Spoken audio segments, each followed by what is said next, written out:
The sun was just beginning to dip behind the horizon, casting long golden shadows across the empty stretch of road that led into the quiet town of Elmsworth. The fields on either side whispered secrets to the wind, and a solitary figure moved along the cracked pavement, dusty boots, worn backpack, and a guitar slung over one shoulder. His name was Jack Morrison, known to most as the Wanderer. He had no permanent address, no fixed routine, just stories he collected and the music he played at shelters, diners, and roadside bars. Jack had seen a lot of life from the side of the road, but nothing prepared him for what he was about to find beneath the rusted railway bridge just outside of town. As he walked under the bridge to rest and refill his water bottle from the nearby stream, something caught his eye. A small figure sat curled up against the concrete support, unmoving. Cautiously, he approached, the crunch of gravel beneath his boots announcing his presence. The closer he got, the clearer the picture became. A teenage girl, probably 15 or 16, sat with her knees to her chest, arms wrapped tightly around herself. Her head was shaved unevenly, likely with kitchen scissors or a cheap razor, and across her forehead, scrawled in thick charcoal letters, was one cruel word: unwanted. Jack froze, heart caught in his throat. Her eyes, wide and glassy, met his for a moment before looking away. He noticed a small duffel bag beside her, duct-taped and worn. She flinched when he knelt down, holding out his water bottle. "I'm not here to hurt you," he said softly. "Just passing through." She didn't respond, but her lips trembled. Jack sat a few feet away, not too close, and opened a granola bar from his pocket, placing it on the ground between them. After several minutes of silence, she finally reached for it with shaking hands. "What's your name?" he asked gently. She hesitated. "Does it matter?" she whispered. "It does to me." There was a long pause, and then, in the quietest voice, she said, "Emily." Jack nodded. "Nice to meet you, Emily. I'm Jack." He didn't push her for more. Instead, he talked a little about himself, how he used to be a school teacher before life fell apart. How walking and music became his way of healing. He strummed his guitar quietly, the soft notes floating into the air like warm breaths in the cold. Emily said nothing, but she didn't leave either. That night, Jack built a small fire and offered her a spare blanket. As the stars blinked awake above them, she finally spoke. "They shaved my head at the group home," she said flatly. "Said it would stop me from trying to look pretty to get attention. And then one of the staff thought it would be funny to write that word on me, because my mom left me. My dad never wanted me. I'm just trash that keeps getting passed around." Jack felt his stomach twist. He'd heard 1,000 tragic stories on the road, but something about the way she said it, as if she believed every word, broke him. "You're not trash," he said, voice low but firm. "And you're definitely not unwanted." She didn't respond, but her shoulders shook as quiet sobs broke free. Jack didn't try to stop them. He let her cry, offering the simple comfort of his presence. Over the next 2 days, Jack stayed in Elmsworth longer than he had planned.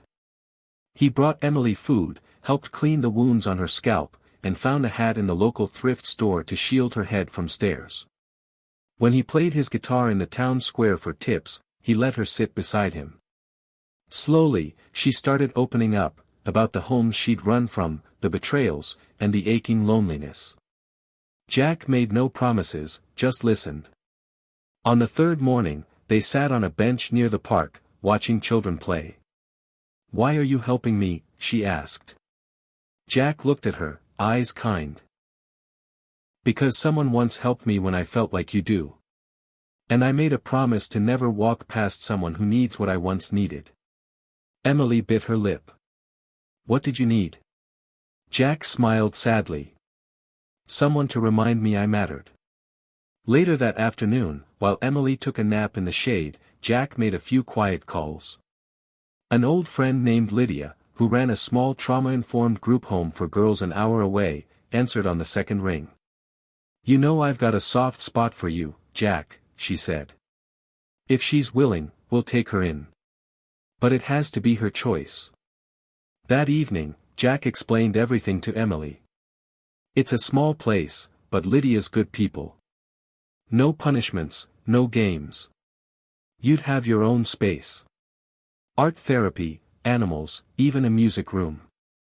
Emily looked unsure. What if they don't want me either?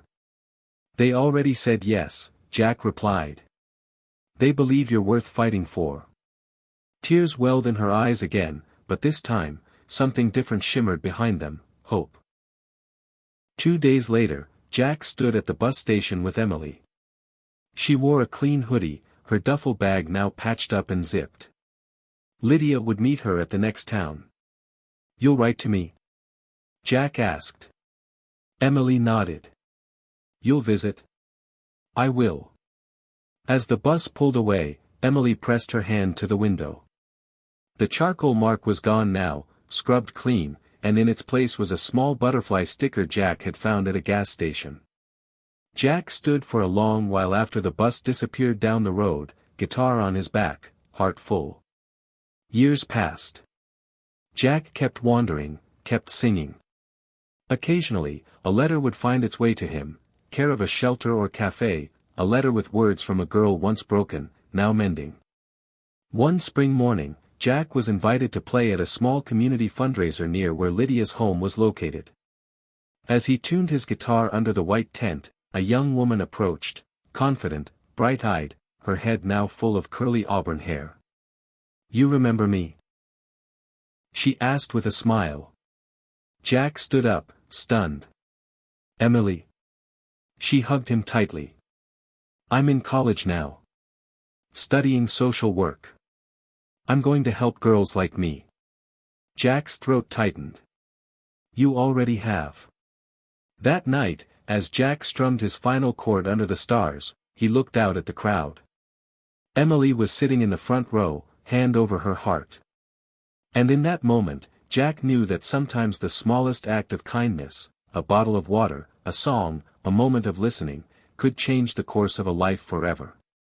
Because the girl who once believed she was unwanted was now writing her own story, and in it, she was loved, seen, and chosen. And Jack, the wanderer, carried her story with him, proof that one person can make all the difference.